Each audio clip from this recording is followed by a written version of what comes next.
Guys இது வந்து பார்த்தீங்கன்னா ஒரு ஸ்கூல் பஸ்ஸு. ஸோ இதுக்கு வந்து நம்ம வந்து இண்டோர் கேமரா, இண்டோரில் 2 கேமரா, அப்புறம் வந்து அவுட்டோரில் வந்து ரெக்கார்டிங் கிட்ட வந்து போட போகிறோம்.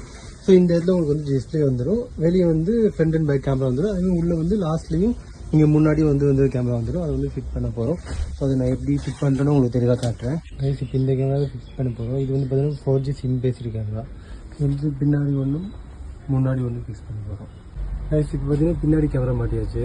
ஸோ லைன் பார்த்தீங்கன்னா நம்ம இந்த வழியாக எடுத்திருக்கோம். மேக்ஸிமம் வந்து லைன் தெரியாது, அந்த மாதிரி தான் எடுக்கணும். முன்னாடி பார்த்தீங்கன்னா இங்கே ஒரு ஃப்ரண்டில் ஒரு கேமரா மாட்டிருக்கோம். கைஸ் இது வந்து பார்த்தீங்கன்னா ஃப்ரண்ட் கேமரா. இங்கே வந்து பார்த்தீங்கன்னா பேக் கேமரா கனெக்ட் பண்ணியிருக்கோம். அப்புறம் இது வந்துட்டு நம்ம இந்த ரெக்கார்டிங் கிட்டு போட்டிருந்தோம்ல, ஸோ இது வந்து ஃப்ரண்ட் அண்ட் பேக் கேமரா வந்து உங்களுக்கு தெரிஞ்சிடும். ரிவர்ஸ் கியர் போடும்போது ஆட்டோமேட்டிக்காக பேக் மட்டும் போய்க்கிறோம். ஸோ இது வந்து பார்த்தீங்கன்னா சென்சாரு. ஸோ எவ்வளோ மீட்டரில் வந்து நமக்கு ஆள் இருக்கான்னு சொல்லி காட்டும். இப்போ எடுத்தோம்னா மறுபடியும் உங்களுக்கு வந்துட்டு இது மாறிக்கும். ஸோ இது வந்து பார்த்தீங்கன்னா ரெக்கார்டிங் கிட்டு. இது வந்து உங்களுக்கு ரெக்கார்டிங் ஆகிட்டே தான் இருக்கும். ஸோ கிளாரிட்டி ரொம்பவே தெளிவாக இருக்குங்க. ஸோ இப்போ டைம் பார்த்தீங்கன்னா ஒரு 7 மணிக்கிட்ட ஆயிடுச்சு. ஸோ இந்த டைம்லேயே வந்து நல்ல வெளிச்ச கிளாரிட்டி செமையாக இருக்கும். ஸோ வந்துட்டு இங்கே வந்து நம்ம கேமரா கனெக்ட் பண்ணியிருக்கோம். கேமரா இன்னும் ஆக்டிவேஷன் பண்ணலை. ஸோ நான் வந்து உங்களுக்கு இதோட அவுட்புட் வந்து நான் உங்களுக்கு காட்டுறேன், கேமராவோட அவுட்புட் எப்படி இருக்குன்னு சொல்லிட்டு.